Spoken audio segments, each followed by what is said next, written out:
We were told to expect a wild weather bomb, and that's exactly what we got. Powerful winds have torn across Sydney, leaving extensive damage, while parts of the south coast are tonight experiencing the worst flooding in 3 decades. Tossed about like a toy tugboat, this was the last ferry from Manly to brave the waves before services were cancelled. The rough swell simply not worth the risk. We'd been warned to batten down the hatches, and Mother Nature didn't disappoint. Fierce wind gusts ripping through Sydney. So strong, water was blasted back up the cliff face at the Royal National Park.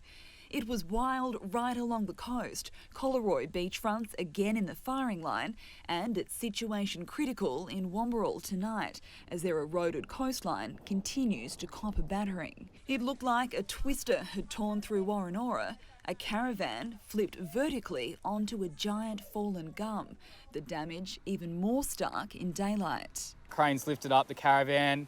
We've used the digger to pull out the tree stump and lowered the caravan safely. Trees continued to topple as the winds kept whirling, evacuating units in Blacktown, blocking roads in Caringbah, as well as the train line.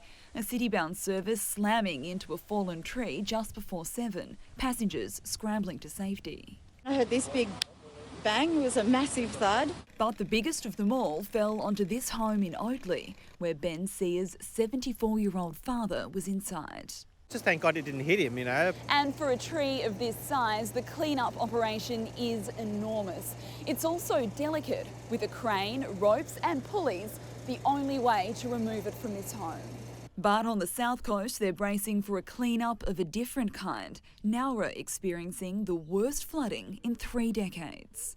A shed turned houseboat as it floated along the swollen Shoalhaven. The sheer volume of rain caught many off guard. Greg and Amanda Soper woke to a bedroom full of water.